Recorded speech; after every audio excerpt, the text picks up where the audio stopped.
Gurur Brahma, Gurur Vishnu, Gurur Devo Maheshwara, Guru Sakshat Parabrahma, Tasmai Sri Gurave Namaha. Om Ganana Antva Ganapati Gammavamahe Kavin Kavinam Upavashravastramam Jyeshtarajam Brahmanan Brahmanaspata Anushranoti Biseda Sadhanam Om Mahaganadipataye Namaha Om Keshwaya Namaha Om Narayana Namaha Om Madhvaya Namaha Om Govindaya Namaha Om Vishnuvaya Namaha Madhusudhanaya Namaha Trivikramaya Namaha Vamnaya Namaha Sridharaya Namaha Vrishikeshaya Namaha Padmanabhaya Namaha Damodharaya Namaha Sankarshnaya Namaha Vasudevaya Namaha Pradyumnaya Namaha Niruddhaya Namaha Purushottamaya Namaha Dokshaya Namaha Narasimhaya Namaha Achyutaya Namaha Janataraya Namaha Uphendraya Namaha Hare Namaha Sri Krishnaya Namaha Shambhave Namaha Vishveshwaraya Mahadevaya Trambakaya Tribrantakaya Trikagnikalaya Kalagni Rudraya Neelakanthaya Mrutyunjayaya Sarveshwaraya Sadashivaya Sriman Mahadevaya Namaha Hari Om Hari Om. Dear friends and devotees, we were discussing about Shiva Purana and Maina, the wife of Parvataraja in Himalaya, and Parvataraja and his wife Maina commenced their penance with the object of getting uh, Bhuvaneshwari as their daughter. Maina did a tremendous penance which lasted for 27 years. Goddess Bhuvaneshwari became very pleased by her penance. She appeared before Maina and asked her to demand anything she wished for. Maina expressed her desire of having 100 valiant sons and one daughter who would be worshipped by the people all over the world. This is what her request for Bhuvaneshwari.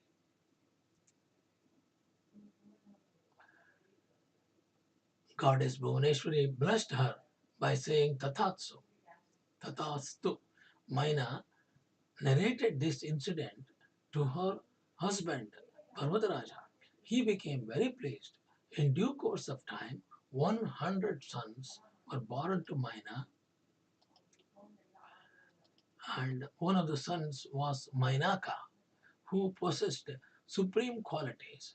Due to some reasons, Indra had severed his wings of Mainaka, 99 brothers, but by taking the refuge of ocean, Mainaka was able to survive the assault of Indra's Vajrayudha. Himalaya and Maina engaged themselves in the worship of Shiva and Shakti, Bhuvaneshwari, day and night. After some days, Parvati manifested herself by taking birth in, in the Parvataraja's palace. After her birth, the whole mountainous region of Himalaya became illuminated by her radiance. Divine childhood place of Parvati. After taking birth, the Parvati gradually started growing up. Various names given to her like Girija, Uma, Jagadamba, Himalaya and Maina. Parvataraja and Maina felt proud of their fate, which had made them the parents of an incarnation of Bhuvaneshwari. Seeing the childhood place of Uma, their hearts knew no bounds. One day, Sage Narada arrived to Parvataraja's palace, requested him to study the palm of Parvati, as he was curious to know about her future. After studying the lines of the palm, Narada predicted that Parvati was destined to be the wife of an entity who would be beyond the reach of all the three qualities. He also revealed to them that her husband would be devoid of any flaws and would be self-born Rudra. Narada told Himal Parvataraja that to have Rudra as her husband, Parvati will have to accomplish great austerities and penance. Narada then went away. The dreams of Parvati and Parvataraja. When Uma, that is Parvati, attained the marriageable age, Maina requested her husband a suitable bridegroom for her. Himalaya told her that the words of Narada would never go in vain, hence Parvati should be asked to do penance so that she could have Rudra as her husband. But Maina, the mother of Parvati, was disinclined in forcing her tender daughter Parvati into such a hardship of penance and tapas. Parvati then told Maina about her dream in which she had seen a Brahmin instructing her to do penance in order to have Rudra as her husband. Maina told Himalaya about Parvati's dream. Maina told Parvataraja about Parvati's dream. Parvataraja then revealed to Maina about his own dream, in which he had seen Lord Shiva doing penance at Kailasa mountain. He had tried to give Parvati to him. He had tried to give Parvati to him. Shiva was unwillingly to have her service. But Shiva ultimately changed his mind, and after being satisfied Parvati's replies, Parvataraja said, I saw in my dream that Parvati had pleased Shiva by her tremendous penance, and ultimately both of them got married. Maina was satisfied and waited eagerly for that auspicious moment of wedding of her daughter Parvati. In the middle of that, birth of Bhauma, the Mars, once when the Ganas of Shiva praised the glory of Mother Sati, Lord Shiva became overjoyed, just like an ordinary human being. In his joy, he traveled all around the three worlds without any clothes on his body. He returned back to Kailasa and went into meditation. While he was engrossed in his samadhi, 3 drops of perspiration originated from his forehead, fell down on the earth. From these drops manifested a very beautiful infant who was of reddish complexion and who had 4 arms. Seeing the child,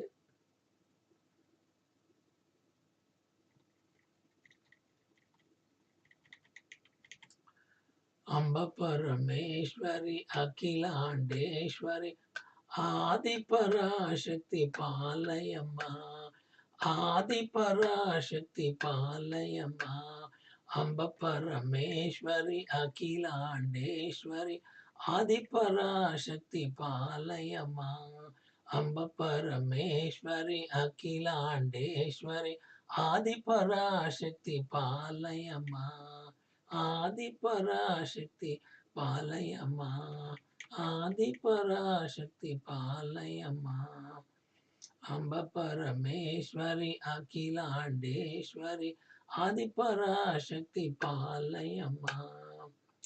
Seeing the child, Lord Shiva became concerned about his upbringing. Right then, Mother Earth manifested, and Lord Shiva entrusted the job of child's upbringing to the Mother Earth, Bhudevi. The child was brought up by Mother Earth, Bhudevi, with a great love and care. The child was named Bhauma as he was nurtured and brought up by Bhudevi. When the child grew up, he went to Kashi and did a tremendous penance to please Lord Shiva. Lord Shiva became pleased with him and blessed him by granting him Mangala Loka, which was superior even to the Shukraloka. The same Bhuma is established in the solar system by the name of Mars. Shiva arrives at Himalaya. One day, Lord Shiva, accompanied by his Ganas like Bringi, Nandi, etc., arrived at Himalaya with the purpose of doing penance. When Parvati, father Himalaya, Parvati, and her father Parvataraja came to know about his arrival, he went to receive him. After he had made his salutations to Shiva, he was instructed by Shiva to see that he is not disturbed while doing his penance. Parvataraja made all the necessary arrangements so that Lord Shiva could perform his penance without being disturbed. One day, Himalaya arrived at the place where Lord Shiva was doing the penance. Parvati too came along with him. Himalaya requested, the Parvataraja requested him to keep Parvati so that she could be at his service. Lord Shiva declined to keep her with him, fearing her penance, her presence might cause hindrance in the path of his penance. Now Parvataraja became very concerned about his daughter's future and wondered whether Parvati would remain unmarried. Now, conversation between Parvati and Shiva. When Parvati saw her father becoming worried about Shiva's response, she decided to intervene. She said to Lord Shiva, I am Prakriti, nature, and you are the Purusha, Almighty. You exist in the Suguna form with form because of me. In my absence, you will find it impossible even to exist. Lord Shiva was impressed by her knowledge. He allowed her to be present near him. Parvataraja and Parvati became very pleased about Shiva's decision. Parvati used to come daily at the place where Lord Shiva was doing his penance. Her companions too used to come along. She used to engage herself in the worship of Lord Shiva with a great devotion. Though Lord Shiva was very much impressed by her devotion, but he decided that he won't marry her until she has proved her merits by her themselves by penance, tremendous penance. The Devas were tormented by a demon called Tarakasura. They went to Lord Brahma to seek his help. Lord Brahma sends Kamadeva to disturb the samadhi of Shiva, so that being influenced by him, Shiva married Parvati and ultimately kills Tarakasura.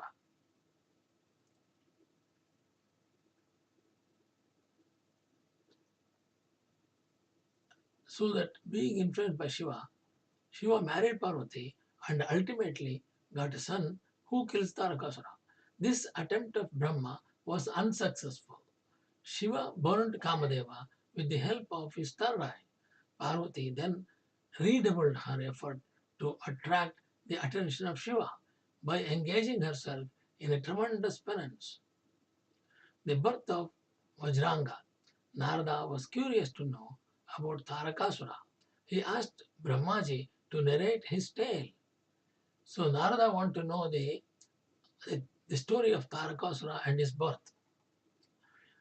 So Narada was asked Brahma. So Brahmaji says like this: Kashyapa, the son of Marichi, had 13 wives. Diti was the eldest among them. She was the mother of Hiranyakashipu and Hiranyaksha. Both her sons were killed by Lord Vishnu in his incarnations of Narasimha and Varaha, respectively. Diti became very sad by the death of her sons. After some time, she again became pregnant, but the fetus was destroyed by Indra's weapon Vajravila, in the womb itself. However, Indra was not able to destroy the fetus completely, but was only successful in dividing the fetus into 49 parts. The 49 parts later on became famous as Marudganas. Again, Diti gave birth to Vajranga, who was very valiant and brave. When he grew up, Diti ordered him to defeat the Devas. With his mother's permission and blessings, Vajranga defeated the Devas and held them in captive. He fastened all the Devas with strings and himself became the king of heavens. Seeing the pitiable state of the Devas, Brahma went to Vajranga accompanied by Kashyapa and requested him to free Devas. Vajranga agreed to free them but said he did not have any aspiration of becoming the king of heaven. He only wanted to teach a lesson to Indra. Vajranga returned to the heaven to the Devas. Later on, married Vajrangi, who had been created by Brahma. While Vajranga was of very virtuous nature, Vajrangi was met. Birth of Tarakasura and his parents. Vajrangi gave birth to Tarakasura the valiant and brave demon. During the time of his birth, the world was affected by inauspicious events like earthquakes, cyclones, etc. His name Tarakasura was given by Kashyapa. After he grew up, Tarakasura went to the Madhuvana to do penance.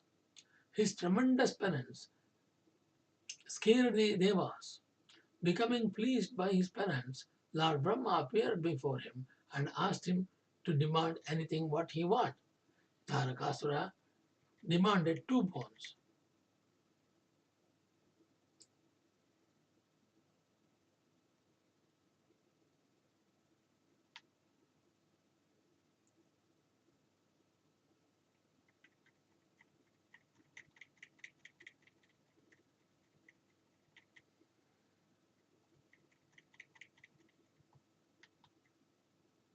Amba Parameshwari Akhilandeshwari Adiparashakti Palayama. Amba Parameshwari Akhilandeshwari Adiparashakti Palayama. Adiparashakti Palayama.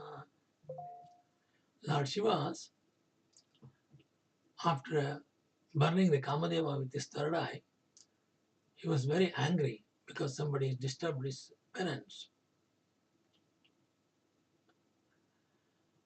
All the living creatures became terrified.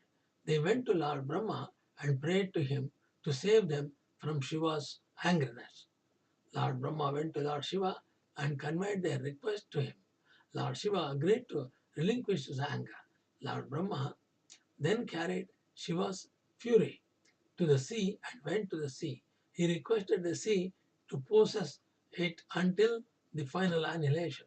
The sea agreed. Samudra Devata agreed to do this. This way, Lord Shiva's fury entered into the sea, and all the living creatures felt a sign of relief. Narada preaches Parvati. When Parvati reached her home, she became very sad as she was unable to bear the sorrow of Shiva's separation. Sage Narada arrived there. Her father, Parvataraja, narrated the whole story to him. Sage Narada then gave the 5-letter mantra of Om Namah Shivaya, Om Namah Shivaya to Parvati, and he also instructed her to do penance. Parvati's heart was filled up with joy and enthusiasm. Parvati started her penance. Parvati commenced her penance, which gradually became severe day by day. She did penance for 3,000 years by chanting the 5-letter mantra Om Namah Shivaya and performing other kinds of austerities. Becoming impressed by her tremendous penance, even the devas flocked to see her. Parvati did her penance surrounded by her fire on all her sides during summer. In rainy season, she did her penance without any shelter, and during winter, she used to do penance by her immersing herself up to the neck in the deep water. The Devas go to Lord Shiva.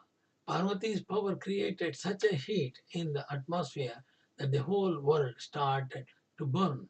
All the Devas and sages went to Lord Brahma and told him about the effects of Parvati's penance was having on all the 3 worlds. Lord Brahma, accompanied by all of them, went to Vishnuji. They visited the place where Parvati was doing her penance. They realized that Lord Shiva has the only remedy, and hence all of them went to Lord Shiva and made salutation to Lord Shiva. Salutation gives his approval. Lord Shiva inquired about the purpose of their arrival in the Kailasa. Lord Vishnu then revealed to him that how distressed and tormented were the Devas by the activities of the demon Tarakasura. He also told Shiva that he could be killed by such a person who is born out of the parentage of Shiva and Parvati. Lord Vishnu then told Shiva about Parvati's penance. Initially, Lord Shiva refused to comply with their request, but when the Devas continued in their insistence, he ultimately gave his consent. Devas became very pleased.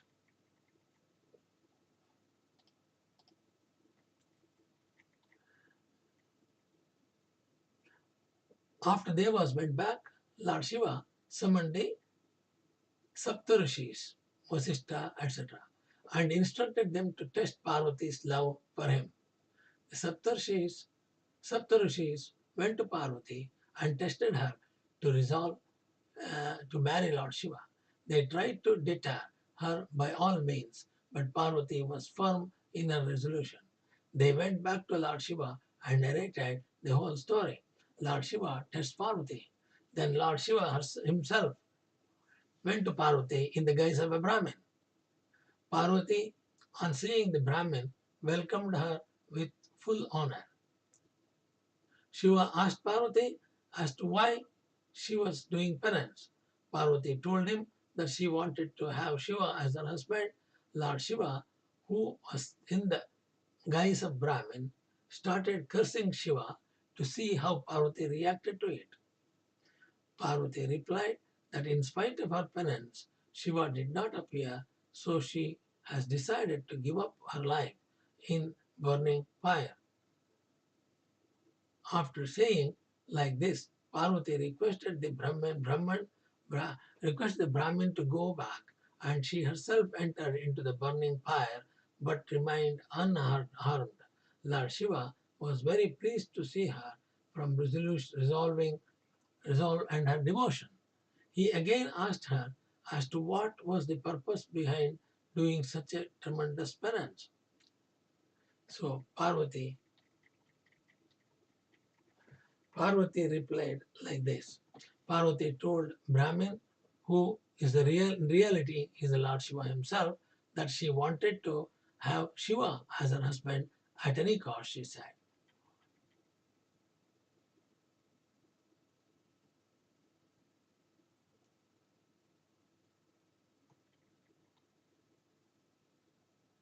As she was about to leave the place, Lord Shiva revealed his true identity and by holding her hand said, "You have been my wife since time immemorial. Where are you going?" Parvati became very pleased and her heart was filled up with extreme joy. She requested him to take to him to talk to her father regarding their marriage. Lord Shiva agreed. He went back to Kailash mountain and narrated the whole story to his Ganas, Nandi, Bhairava, etc. Everyone became very happy and awaited eagerly for the day of Shiva and Parvati Kalyana. Shiva demands Parvati as his consort. Parvati, after successfully accomplishing her penance, came back to her home. Everybody was happy at her arrival. After some time, Parvataraja went out to take his bath in the river Ganga. Meanwhile, Lord Shiva arrived in his appearance of Nataraja and started dancing in front of Parvati's mother, Maina. She was so pleased by his dance and she wanted to present jewels to him in appreciation, but Shiva refused to take them. He expressed his desire to marry Parvati, which made Maina furious. In the meantime, Parvataraja arrived and she informed him that Shiva had said, and he became angry too and ordered his attendants to drive away Nataraja, Shiva, from that place. Shiva then showed his divine appearance, due to which Parvataraja and had the vision of Lord Vishnu and Parvati sitting by the side of Lord Shiva in him. Himalaya was surprised. Parvataraja was really surprised.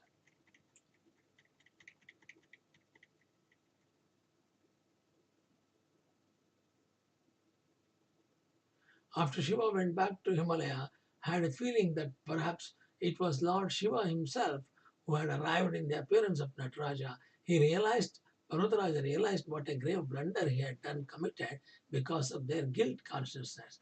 Both Maina and Parvataraja felt uh, humiliation, devotion to their heart. Shiva's delusionary power. Indra and the other deities became afraid when they saw both Parvataraja and Maina having deep devotion towards Lord Shiva. They apprehended that if Parvataraja happily agrees to marry Parvati with Shiva, then he would no longer live on the earth. He would attain salvation. His departure would make the earth devoid of jewels and other kinds of wealth. To prevent this from happening, they went to Bruhaspati, the guru of Devas, requested him to influence Parvataraja's mind by condemning Shiva, but Bruhaspati refused to comply. The Devas then went to Lord Brahma and made the same request. Brahma also refused to meet their demand. Now, the Devas went to Lord Shiva and requested him not to marry Parvati as it would make the earth devoid of all kinds of wealth. Lord Shiva, feeling pity, agreed to help them.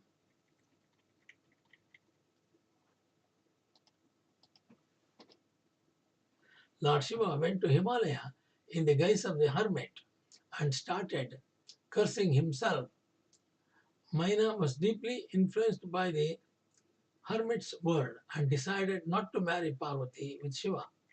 She also threatened to give up her life along with the Parvati if Parvati is married to Shiva against her wish.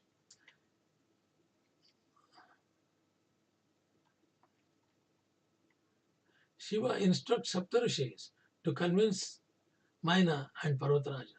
Lord Shiva summoned the Saptarishis and instructed them to convince Maina and Parvataraja to marry Parvati to him so that Tarakasura could be killed.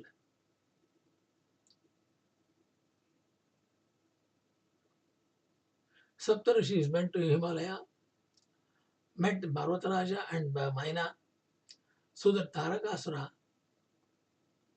tried to make him. Saptarishis went to Himalaya and tried to make him to understand so that Tarakasura could be killed. He feared that his actions would have created many misconceptions in their minds. Saptarishis went to Himalaya and tried to make him to understand that there was not any other way out than marrying Parvati and Shiva. They also warned both Parvataraja and Maina, if they did not give their consent to marry Parvati with Shiva, then she would be forcibly abducted by Lord Shiva, causing death and destruction to their whole clan. The Saptarishis then narrated the following story.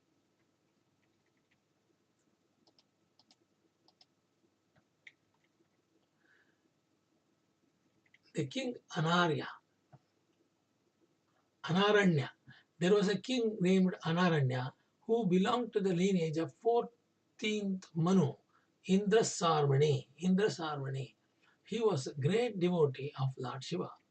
He had 5 queens from whom 100 sons and a very beautiful daughter named Padma or born. When Padma grew up, the king started looking for a suitable match for Padma. One day, while Padma was taking her bath in the Bhadra river, sage Pippalada arrived there. He became enchanted by Padma's beauty. After gathering information about her from the people, he went to the king Anaranya and expressed his wish to marry Padma. He threatened him of dire consequences if she was not married to her. Anaranya became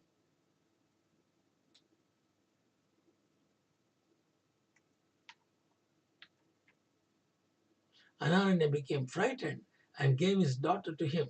Sage Pippalada happily went away, accompanied by Padma, but both the king and the queen went to the forest because of the sorrow of giving their young daughter to an old sage. The queen died because of her grief. The king, because of his deep devotion towards Shiva, attained the abode of Shiva. Padma and Pippalada.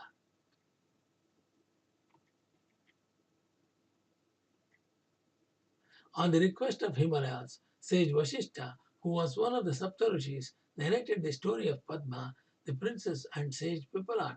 At the time of his marriage, sage Pippalada was told and was old and weak, but still Padma devotedly devoutly performed the duties of a faithful wife.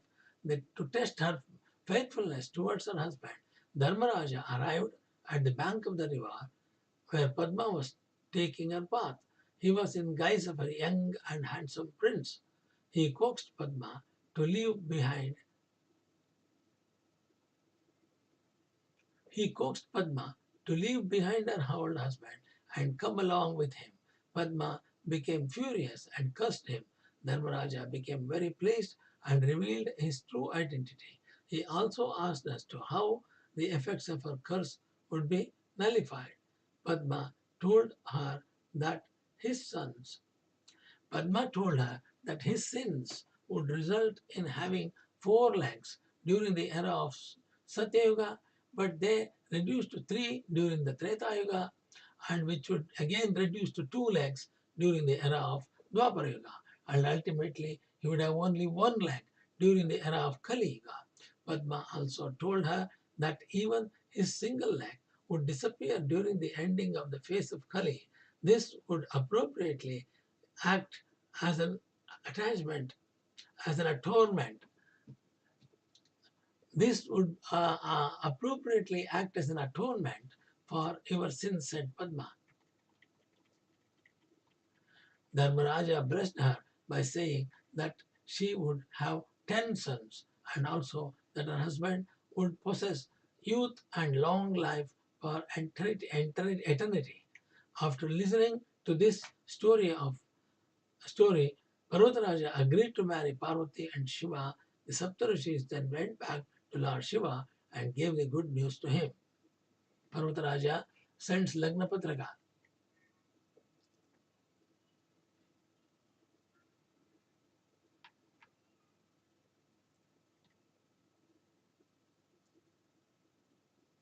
Lord Shiva invited all of his ganas to the marriage ceremony. He also instructed sage Narada to intimate all deities, sages, and the celestial entities. After getting the invitation from Lord Shiva, everybody started making preparations to be a part of Shiva's marriage to Parvati, and so joined Shiva's marriage procession. The 7 mothers, Brahmi, Maheshwari, Kaumari, Vaishnavi, Varahi, Airandri, Aindri, and Chamunda dressed Shiva up beautifully. Shiva then performed all the necessary karmas to pacify the planet. At last, this wonderful marriage procession of Shiva proceeded towards the Himalaya mountain. Lord Shiva's marriage procession now.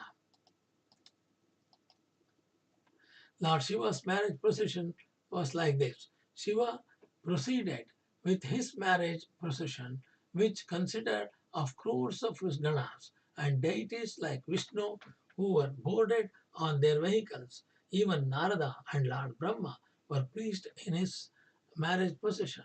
First of all, Shiva sent Narada to Himalaya's house to inform him about their marriage procession arrival. Himalaya sent his son Mainaka to receive them. Shiva, divine place. Shiva, divine place. When Maina saw that the marriage procession was coming, she curiously told Narada about her desire to see her son-in-law. Shiva understood the arrogance which her desire outlined. He wanted to teach her a lesson. He sent all the devas one by one. Maina mistook each one of them to be Shiva, but was later informed by Narada that in fact they were not Shiva, but the attendants of Shiva. Maina was very delighted and wondered how handsome the master may be. If the attendants were so handsome, right then Shiva arrived with his ganas. His body was coated with ashes on it.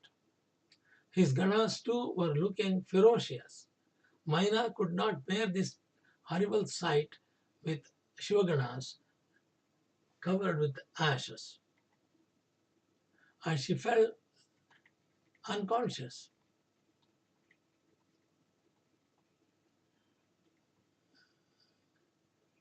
The maidservants of Maina arrived instantaneously and helped Maina to regain her consciousness. She started crying and cursing everybody. She thought she was responsible for her daughter's marriage with Shiva. Nobody was spared. Narada, the Saptarishis, and even her own sons. She even admonished Parvati by saying, "Did you do severe penance to get such a horrible husband like this?" Lord Brahma and Narada tried to console and convince her, but it was of no avail. When Himalaya, that Parvataraja, tried to intervene, he was soundly rebuked. Maina threatened him that his marriage took place, then it would be the last day of her life. At last, Lord Vishnu arrived and tried to pacify her anger by saying that her anger was baseless, as she had not seen the real appearance of Shiva, which bestows benediction. Lord Shiva,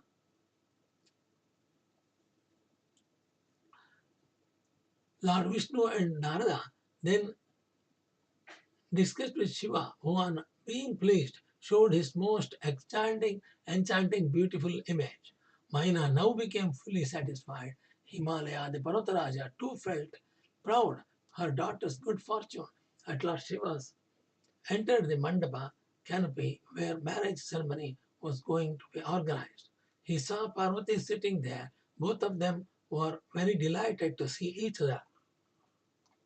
Himalaya bestows Parvati to Shiva.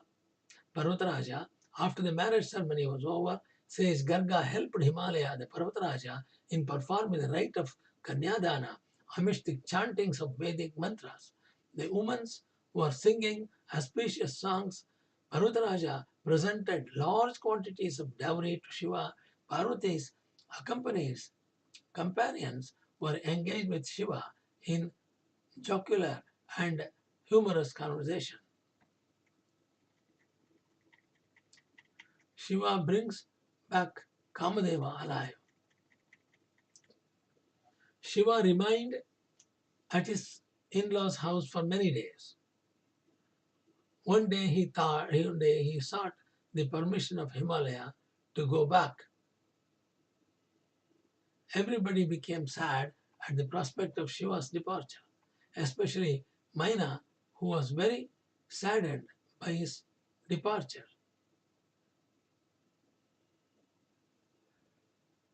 Lord Shiva and Parvati were blissfully enjoyed their marital status, unaware of the eagerness with which Devas were awaiting the arrival of their progeny, the child.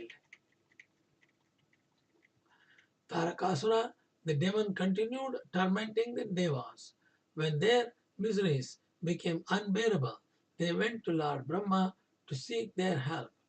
All of them, they went to Lord Shiva. They told him, even after passing of such a long duration of time, Parvati and Shiva had not become parents. They requested Lord Vishnu and reminded Shiva about the purpose of behind this marriage. Initially, Lord Vishnu showed his disinclination to disturb Shiva's marital bliss. But when the deities Devas insisted, he went to Shiva accompanied by all of them. All of them eulogized Shiva and Parvati. The Devas then requested Shiva to make his contribution in the destruction of Tarakasura.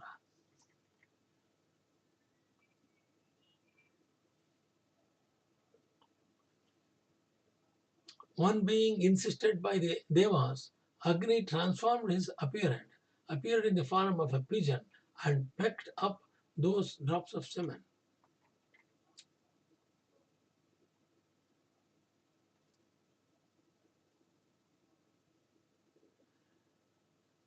Devas requested Lord Shiva to make his contribution in the destruction of Tarakasura. Shiva understood everything. Some drops of his semen fell down on the ground. one being insisted by the Devas. Agni transformed his appeared in the form of a pigeon and pick up those drops of semen. Right then Parvati arrived there and became extremely furious on seeing the semen being going waste. She cursed the dead Devas that their respective wives would not remain issueless as consequence of their mindless act. Agni was having inflammation in his stomach because of the Shiva's semen. Lord Shiva advised him to transfer it into the womb of any noble woman. Agni followed the instruction and injected semen into the body of a sick woman through the pores of their hair in their body. Those women could not bear the extreme luster of Shiva's semen. They went to Himachala and evacuated it. Even Even Himachala could not bear this extreme effulgence and immersed it into the flowing Ganga river. River Ganga carried it with her current and established almost bushes of need, Sarkanda. Instantaneously, a beautiful child manifested from it.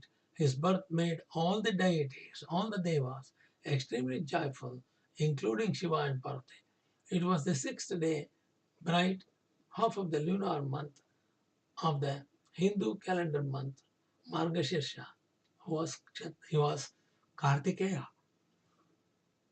Kartikeya born sage Vishwamitra arrived at the spot where the child had manifested. On the repeated insistence of the child, Vishwamitra performed his purification rites, named him Guha. The divine child blessed the divine child.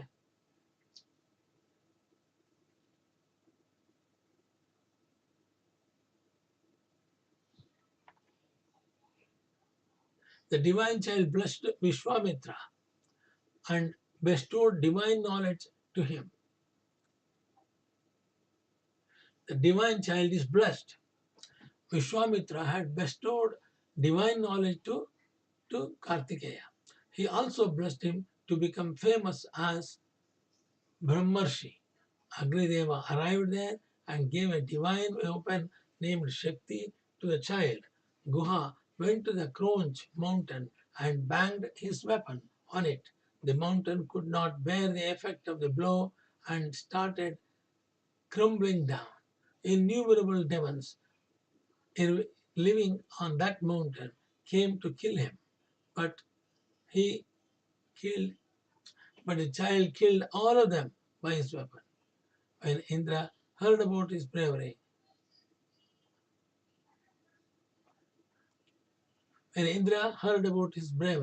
he came along with other deities to fight him. Indra assaulted Guha with his vajra. On the other hand, on the right side of his bodily, which resulted into the manifestation of a very powerful entity named Shakti.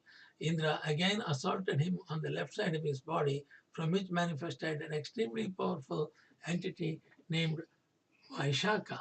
Indra assaulted Guha for the third time. This time, this child was the target. From this third blow of Indra manifested Nirguna. Guha, accompanied by all the three powerful entities, Shakti, Shaka, Vishaka, and Nigama, attacked Indra and his army. But they fled away.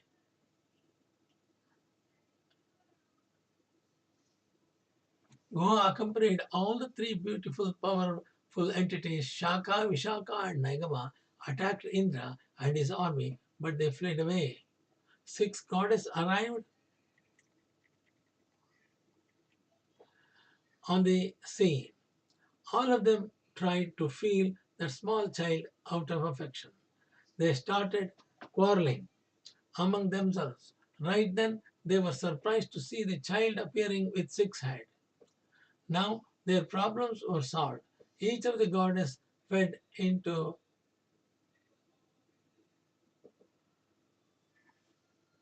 Six goddesses arrived on the scene. All of them tried to feel that small child out of affection. They started quarreling among themselves.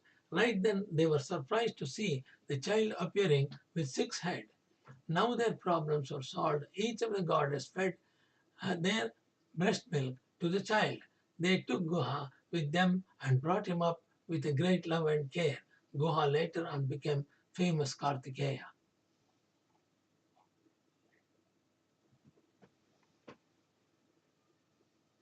Namostu. Om Shambhavi Namaha Vishweshwaraya Mahadevaaya Trayambakaya Tripurantakaya Trikagni Kahalaya Kalagni Rudraya Neelakantaya Mrityunjayaya Sarveshwaraya Sadashivaya Sriman Mahadevaya Namaha.